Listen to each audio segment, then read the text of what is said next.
Okay, wait, I need you to teach me your dance moves. Those were great. I my love it. God, that's me. That's you. That Hi. was Jordy, a rising pop star. He's with me here in the flesh. He has a sophomore album, Boy, out now. So we want to talk about it, but thank you so much for joining me. I'm so excited. Thank you for having me. I can't wait to give you some dance lessons, Yeah, I guess. you know what? At the very end, I'm going to put you on that. Okay, I want to know how you just look so relaxed, but also so cool at the same time. Oh, that's sweet. I love it. You're sweet.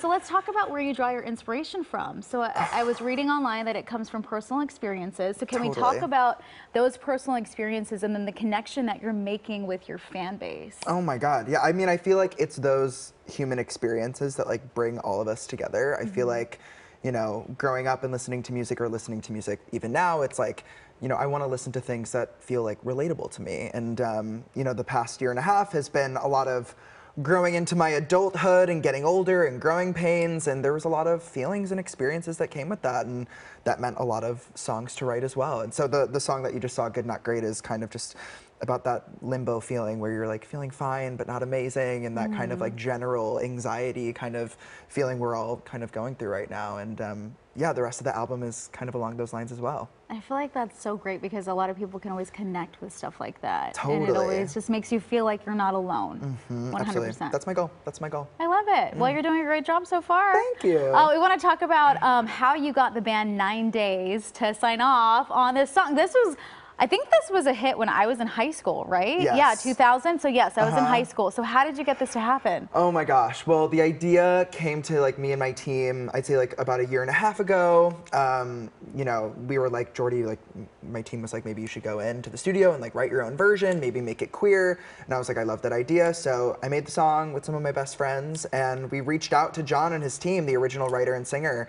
And I kind of expressed to him, you know, like how important it would be to kind of like reclaim a song from my childhood that was like notoriously from a perspective that wasn't mine, and kind of turning it to make it my own queer perspective. And he was really excited about it. And at this point, we've been able to perform the song a couple of times together, and he's in the music video as well. Oh, and love that. He is like a mentor to me now, and I feel so lucky to know him and for him to be like along on this journey with me. It's really, really cool. Really, This is really so special. great. Yeah. And I can see that you're like lighting up about it. So I feel the connection that you guys have. Oh my God. Yeah. I mean, you know, growing up, that song was everywhere. Yes, it was all it over was the radio. everywhere. And it's so catchy too. So catchy. You hear like the first 2 seconds and you're like, I know exactly what song it is.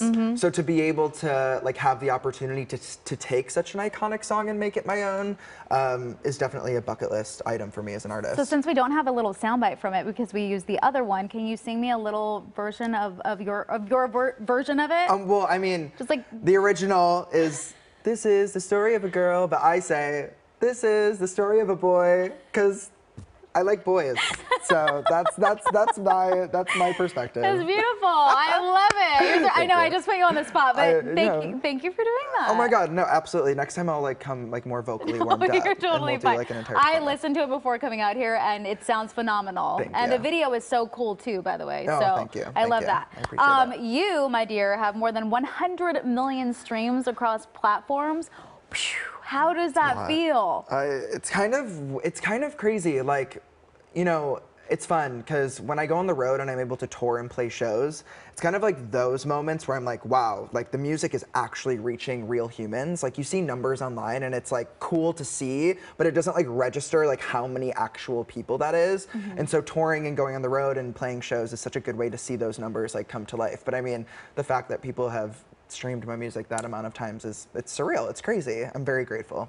Oh, I love that. And you know what? The responses from critics and people and fans and everyone, they're so hyped about this. You've gotten a lot of support. So what's that like for you too? Oh my God, it's everything. I mean, from my personal circles with my family and friends, like to have their support is number one, and it's incredible. But I also feel really lucky to like work with a team of people who are pushing me to be like my most authentic self. Like nobody is telling me to be anyone that I am not. And I think that that's really cool, especially, you know, now there's like a ton of like openly queer artists doing their thing and being their true selves. And I don't think that really existed when I was a kid. And so my goal is to really make the music I needed as a kid, and the fact that I have people around me pushing me to do that, it's really cool. Do you have any advice for this generation or the next generation when it comes to that space? I mean, I have it tattooed on my body. It gets better. It really does. Like, I think it's really easy to feel so isolated when you're young. And even now I feel isolated, but I think, you know, really finding those people who love and accept you and push you to be that authentic self and surrounding yourself with those people is like the most important thing. And if you feel like you don't have those people like in your community at home, that's why the internet can be a cool thing. You know, I've made really fun communities with my fans online on Instagram or TikTok or wherever, and I feel like they're so loving towards each other. And so there are people out there who will love you unconditionally. It's just about finding those people and surrounding yourself with them. So thank you for giving that advice. Of course. Great advice. And we ran out of time already, but you're going to stick around for our What's the Buzz segment, so don't move. And we're going to put all this information up on our website at kcalnews.com/themorningwrap so you can get to know Jordy a little bit better.